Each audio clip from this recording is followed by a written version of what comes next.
Good evening. Welcome to Defacto Review, our weekly in-depth analysis on the news and current affairs with our commentator and economist, Mr. Jargal. Good evening. And I'm your host, Namsred Sindh. You can join in on our conversation on MNB World Facebook page and on Twitter with _Jargal_Defacto. So, for our top stories for today, opening of the Parliament's autumn session and the President's veto on the referendum. What is the trust loan? And our last one is defeat of the real and small medium enterprises. And for our first topic, a regular autumn session of the Parliament started on Tuesday. The main issue which will be discussed during the session is the Constitution Amendment, and additionally, the Standing Committee discussed the President's veto on the referendum. The Legislative Standing Committee did not approve of the veto. However, the Government Standing Committee made a decision to approve the veto. From 53 Parliament members present at the session, 64% agreed to the President's veto.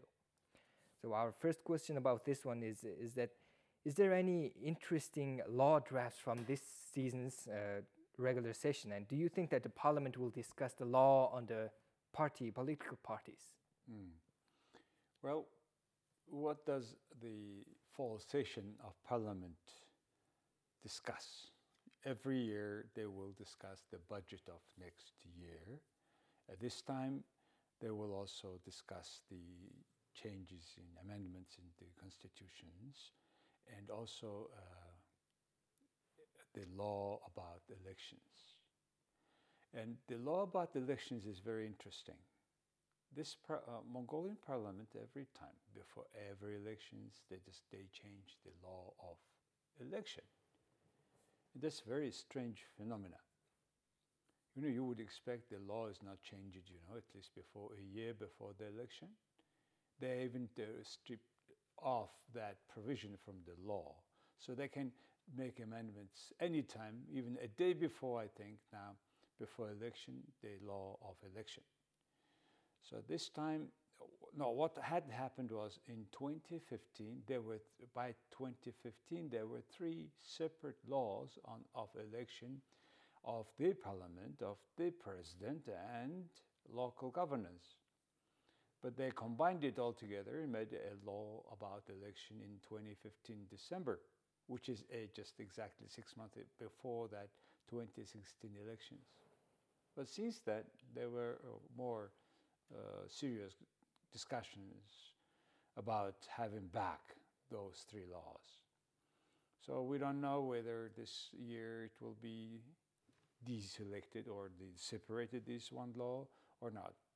But we do know one thing is that draft of election law is suggesting that Mongolia will be just one constituency. That's very interesting phenomena again. As far as the laws of political parties concerned, we expect again that they will discuss that law, but we do expect it for last every sessions. And that's the law that the parliamentarians don't want to discuss. Why? Because this law provides the particular conditions that would stop them not reporting political party financing, which they don't report, of course. And the state organization, state body that enforcing them to report is the Supreme Court, which is not doing their job, maybe it doesn't know the job, but nevertheless, we don't know yet in Mongolia where the money comes from for political parties, and they don't want to report it neither. So that's the situation, and probably, again, this time, political parties law can be listed for the agenda, but I'm almost sure that they will not discuss. Plus, if it has to do with the second amendments, our questions about amendments of constitutions. So, majority of the parliament members, as I mentioned, 64% of the present members agree to the president's veto. So does that mean that there will be no referendum? Very serious questions. Now, one thing is clear. The Mongolia is going to make amendments in their constitutions. Somehow they find, the majority of the people find, and almost all parliamentarians find that the Mongolian problems are the structure issue, constitutional issue, which is not 100% the case. Its Mongolia problem is not the enforcement of our laws. So nevertheless, they made the amendments. They had the second round of discussions, including the consultancy with the president version. At the end, they have decided to have a national referendum, which the president had vetoed. Today, after the parliament members accepting this veto, that it is opening the box again. They will withdraw that previous law. They will have third, maybe fourth round. That's clear. That they will do it once they have started. But now the issue is, will they have a national referendum? One part suggests in the ruling party, they suggest that now we will have third, fourth round of discussions with the consultation with the president. Then the president will, if the president will approve it, then that's it. That's the new amendments in the constitution is approved. But however, there is also concern that the constitutional court of the country will find one day that these amendments are illegal, against constitutions. If it is the case, then everything will be in vain. That's everybody understands. So most probably Mongolia is going to have a national referendum together with the national election next year in June. Otherwise it will be too costly, 30 billion or so tugriks. With 1 billion you have a couple children's kindergarten. So probably they will not do it before the elections as they were planning. Also, they were planning to dismiss the parliament and they have a new elections, which many will find a lot of power vacuum in the country. So most probably they will have this referendum at the next elections together. But by that time, whether they will agree upon the final draft from the president's side, from the parliament side, is a question. Plus, before the national referendum, Mongolians are to know several things, what is inside in the final. Today is the second round draft. There is, for example, a draft which specifies that a political party must have minimum 20,000 members of their party, which is based on the 1% of 1% of the voters of the country, which is 2 million people. And this amount of being 20,000 the political party members are raising immediately a question. What if 19,000 members are in the parliament, in a political party? Is not enough to discuss and to control the governance. Under democracy, the political parties are to be power, state institutions to be under the people's control.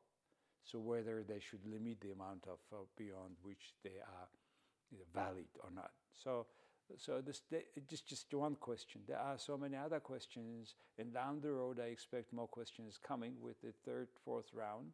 So the people are to be more involved, informed, and discussed. That's what we need before that referendum. But the previous referendum was, announced on the end of October, and people didn't even know what was included in the referendum. What can we do to, let the people know, to be more aware about these amendments? So that's the whole thing of work of media, everybody, each of us, because we're going to amend our constitutions that probably next 20 or so years will not be changed.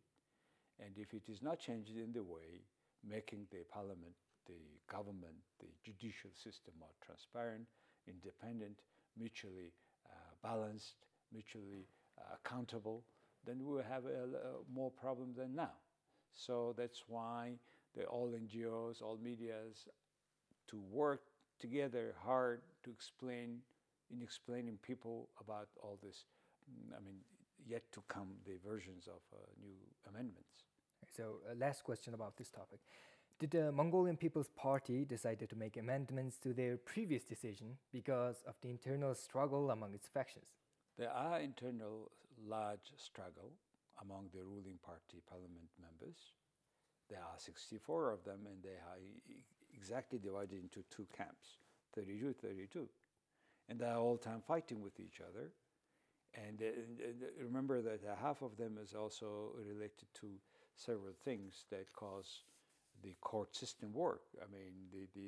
The small medium enterprise support fund were misused by the parliament members. Basically, we are dealing with the parliament members who are kind of in an avoidable situation, who kind of in collateral, making certain decisions as soon as that makes their future career safer. What I mean is there are several parliament members are now regarded as making criminal acts. They were misusing public funds, and yet because the immunity of the parliament members, the court cannot go after them. So that's we should have in mind, and that clearly shows that there's a very clear friction between two fractions of the ruling party. Okay, so let's get into our next topic. Last Wednesday, some parliament members have submitted a draft trust loan, or the credit of trust law, on providing up to 20 million Tobruk loan with low interest and no mortgage. Draft submitters noted no collateral. No collateral.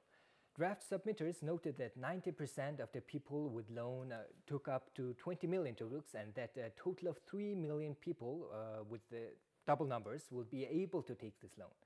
So about this one, first question is that why did the parliament members decide to submit this kind of law? And can this really be applied on our economy? Of course, it's very clear that it is a sign of next election coming close.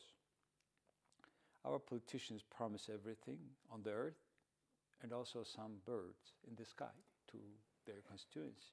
Very clear example of this one. They now say that they will give a credit of trust to small medium enterprises with 3% interest rate per year for 3 years without collateral. Is it long? How you can call it as a loan? And this draft was suggested by some 14 members. Many of them are also involved in the small medium enterprise money embezzlement. And they suggest that the initial money fund we need is 200 to 300 billion Togriks, which is almost the size of our budget investment per year. Are we going to not invest into the social infrastructure? Or we just give this money to these people as a credit of trust? So if we do, then do we continue our investment in infrastructure or not, first?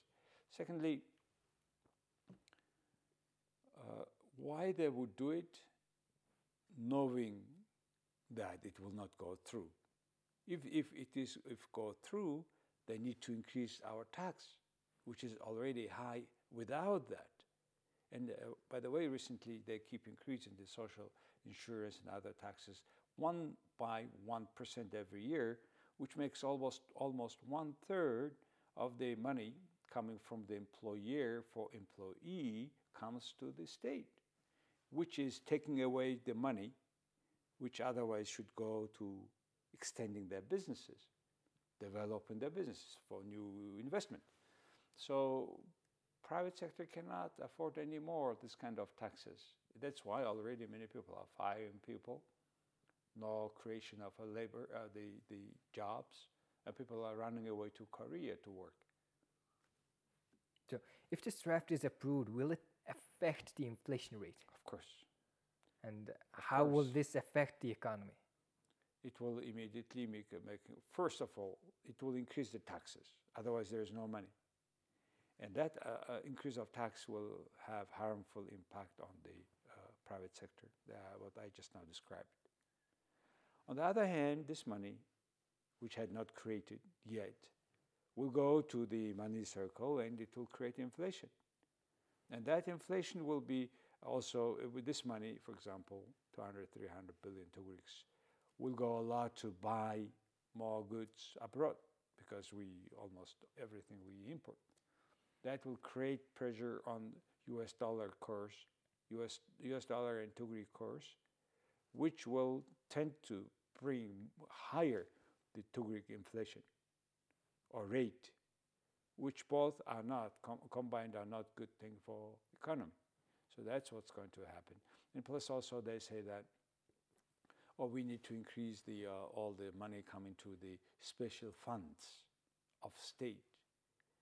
You know about the special funds of the government. They're all almost run with a loss. And we just checked one of them, and they have been embezzling.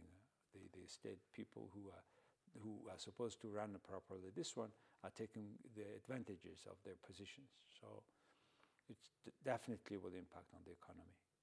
So there is this parliament members have the right to submit drafts on law, but there is a system in Mongolia that parliament members are almost abusing their power and submitting anything they want, which makes you kind of wonder they actually research the law they are trying to submit. And how can we change the system? How can this be changed, and how can we make them actually submit something that is useful to the economy? You know, there's actually a law on laws, law about laws, okay? According to this law, one is to make a proper, subtle research on the subject of that law and really to define what kind of negative and positive impact will be on the economy, on the matter they discuss, and it should be based on the research, which is not the case with the new parliament. Now, because they are in majority, they never talk about that. It's evidence-based policy, right? They never declare that. And I was expecting the new speaker accepting the laws if there is a proper study and the research about the laws, which is not the case. Like clear case of this trust credit. I mean, this is a very serious thing. Whether they don't know that it will not work, or they do it on the purpose. And I think this is the both case. Many people don't know what they do. And you know, people who don't know, and they don't know, that's dangerous people. And for that, one in particular, parliament members should have a proper education, knowledge, English, in which the half of the information is available in the world. And if they don't have this in possessions, then they should ask the proper people, proper institutions who knows, professionals, and ask their opinion. Where are those opinions? Who made this opinion on that, for example, this credit of trust? Not clear, yet they are accepting, and that's the speaker should do their job, his job, I think. This is the way how to stop this kind of laws to come. Probably in the near future we will not stop it. So if this draft is approved, does this prove that there is something seriously wrong with our government system? Oh, it's wrong already. So this is nobody will be surprised if they will adopt the law. In particular, before they just on the eve of the elections, they want to show, good guys, at our cost, taking our money, giving to somebody, and cutting the ribbons. That's what they want. They are not interested in the final result, in the impact on the economy. They're only interested in their re-election, which for many of them, unfortunately or fortunately for us, will not work this time. Okay, so let's get into our last topic. The court session of the SME fund complaint was conducted last week. People and organizations who was qualified for the SME fund but couldn't receive the loan because of the change in rules have filed a complaint. The Supreme Court discarded the decision of the Administrative Court of Appeals. So our first question about this is that real SME fund, it's tragic to say this, that real SME have lost a trial. Is there any reason to believe that this decision was affected by politics? Well, let me explain first what exactly happened. What happened was there's a fund to support SME. which was stolen by the parliament members a year before in 2018. But 2019, there were new rules saying that there is a certain amount of money to support the funds, the SMEs, and they have selected some certain amount of, say, 100 out of 100%, they have selected 80% is selected, 20% out, not meeting certain qualifications. Then out of this 80, first 60% got the money. The 20 did not because there was no money. And the rule was, at that time, was that these are the people, this 20%, are companies that will receive immediately as soon as the money comes in to the fund, which was not the case. What happened was there were 54 companies are remaining in this bracket, waiting for new arrival of money. And they did not give them, they said there is no money, no arrival. But what happened was, in 3 months after their decision is informed, they have given to 2 companies that belong to parliament members, 2 well-known parliament members, those money. And then people start to complain, went to court. The first level court was saying the yes.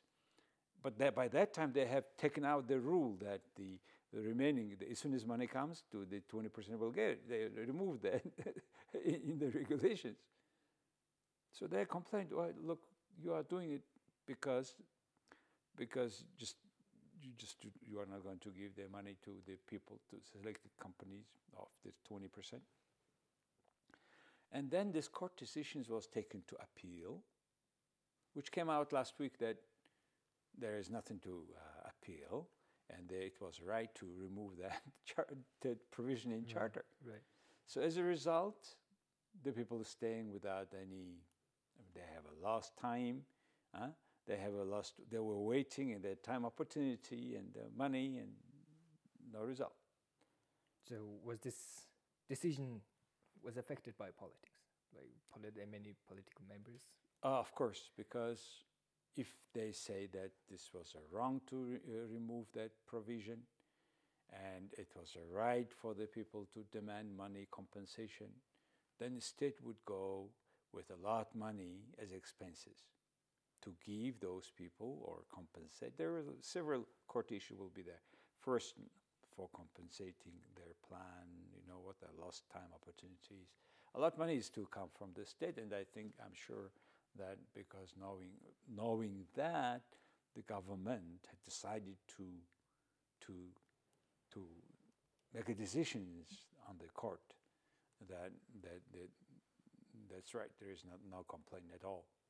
So what kind of punishments would be expected for the parliament members who was involved in the SME fund scandal? Before that, I would like to inform you also, in 2019, there have been a little bit different scrutiny in this SME fund distribution. They have the previous one is either in the prison or somewhere else, but the current one is now created new rule. And this year, so far, they have received a request from 349 citizens and companies, and 270 of them are selected, and 68 billion tugrik loan was given to them. And also, they made 3 categories of this loan. Okay, SME loan 1, 2, 3, meaning that one is a money, smaller one, up to 3 billion tugriks. The second one is up to 10 billion. The third one, 13 billion. They have selected properly. I understand. They put camera, 24% of 24 hours of recording. So the new management is trying their best.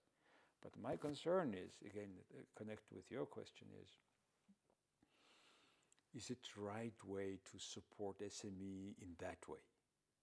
You see, what they do is they are taking from 80,000 companies a tax, collect them, and give now to 300 companies out of 80,000 SMEs. How about just decreasing taxes collected from them here, then it will be more support, and plus the support for everybody, SMEs, because this is 80% of our SME companies, SMEs. Only what you said is what kind of penalty. There were 44 parliament members out of 65 of the ruling party parliament members who are involved in this embezzlement of the Small Medium Enterprise Support Fund. And only originally 44, it went down. Today it's like something 14 members are found guilty in this, found wrongdoing in that fund. Guilty is the court decisions, which never happens and will not happen probably. But by the time of next election, which is June 2020, I think this 14 will also disappear because the ruling party for sure will not put the candidacy of a guy who is supposed to be inspected as a candidate to the new parliament member. So most probably nobody will be punished. And plus the parliament members have immunity in Mongolia, which we don't understand at all. So that's why some parliament members find parliament is like a safe cell for them. So hopefully our state is not to be a cell, furthermore, for people who is a criminal. So did they at least give back the money they took from the SME fund? Just one guy said he will, Mr. Narungu, I hope he did. Mr. Uchral also promised to give back 1 billion tugri. They are wealthy people, probably they have given, but it doesn't mean that they are innocent. Because you see, this money from a poor country, from poor budget, support to go to SMEs, maybe it's not right, the smart way, but on the rule that existing, they were supposed to go to the SMEs, which was not the case. They took it here, the parliament members, the money, which is for 10 years, some cases, 1 billion tugris, 3% a year, at the time when the market credit rate is about 20%. So it's government organized embezzlement. So let's see what will happen. So due to the, next year's election, can there be any possibilities that they will be actually, taken into account and give penalty? Well, the ultimate punishment for them will be the people will not vote for.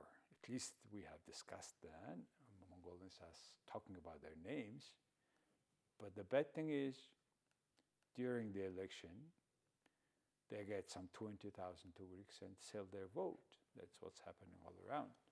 So, but hopefully, let's be a little bit optimistic that these people will not be elected again.